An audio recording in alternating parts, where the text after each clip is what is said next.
So I've been working on this question, are we alone? Is anybody out there? For 45 years. So this is SETI, the Search for Extraterrestrial Intelligence. From all we know, the best way to communicate across galactic distances is with electromagnetic radiation, which includes light and includes radio waves. Up until recently, most such searches were looking for radio signals. The idea of radio SETI is that Earthlings send out all this kind of radar signals, radio, television signals. Our early TV shows have gone past of 10,000 stars. Maybe ET has something like that. Maybe they have television we could detect, or radio, or radar navigational beacons. 1960, 1970, communication was either on wire, like telegraph, or with radio, like shortwave and broadcast. But more recently, in the last few decades, optical fibers have taken over. And nowadays on Earth, optical signals, think of laser flashes, are actually the predominant method of communication. Panoramic SETI is designed to look for optical technosignatures, in particular bright flashes, from a potential alien civilization. We're at Lick Observatory at Mount Hamilton, California, sitting right above San Jose, California. With our team here at UC San Diego, between Harvard and Berkeley, we were able to do about 3 years of research and development to develop some very unique telescopes that are unlike any other telescope here on Earth today. Right now, in the last year, we've developed prototype systems. We have 3 such telescopes here at Lick Observatory. And what we're hoping to do next is build about 50 telescopes here on Mount Hamilton to build 2 dedicated observatories. For the first time, 2 dedicated observatories to do optical SETI, to basically do what we call all-sky, all-time SETI, because we never know when a signal may be received. This is a little prototype dome. It's probably the smallest dome at the observatory here that we've put up to test and perfect one of our modules.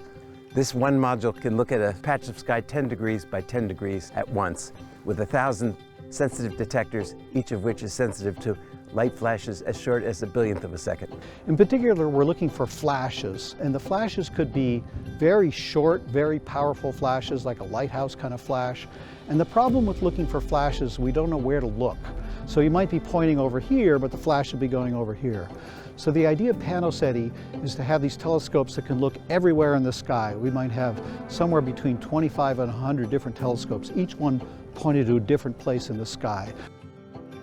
So right now, we can't cover the whole sky simultaneously. What we can do is cover a strip of the sky. So each night, we can cover like maybe a 10-degree strip, and then the next night we look at the next 10-degree. But we'd really like to cover the whole sky at once. We've got these 2 sites in mind. We want to pour the slabs, and we've got the domes. We know where to buy them and how to build them, and we know how to build everything. And now we're trying to scale the whole thing up so we can really cover what we call a large solid angle, big chunks of the sky. 1 out of 4 stars like our sun has an Earth-sized planet. You know what, 20 years ago, we never knew that. And in fact, it was places like this at Lick Observatory that allowed those discoveries to come into place. Once you realize that there's billions of planets in our galaxy and billions of stars, you can do the math to think that we're not alone.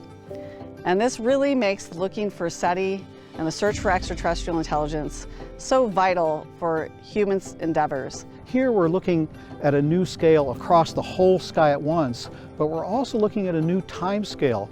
Nobody's really looked at the universe at nanosecond, billionth of a second time scales, millionth of a second time scales. And whenever you look at the universe at some new wavelength or size scale or time scale, there's phenomena to be discovered. It's such a new way of looking at the night sky. We're able to take a nanosecond image every single night. Who knows what we may discover? Something unique about nature.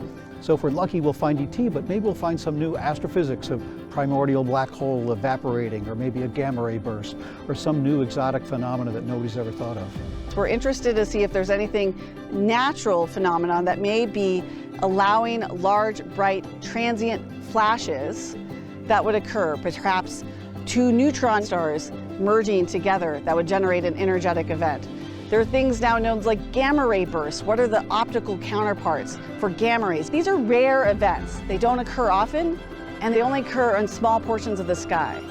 To be able to detect something like that, you would need to look at large areas of the sky. And that's exactly what panoramic SETI is designed to do. When we detect signals from another civilization, and I say when rather than if, it will be the first bridge across 4 billion years of independent life start and evolution. It will be the end of Earth's isolation in the largest sense. It will be the greatest discovery in history.